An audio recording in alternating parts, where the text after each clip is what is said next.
Hello everyone! Magandang gabi sa ating lahat. So ngayon po ay last day na po tayo ng December 31. So bye-bye 2024. Ang aking pagbati po ay sa inyong lahat. Happy New Year sa inyong lahat. Sa inyong lahat. Happy New Year.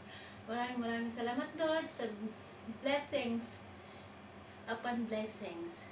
And maraming mga pagsubok sa buhay, trials, struggles.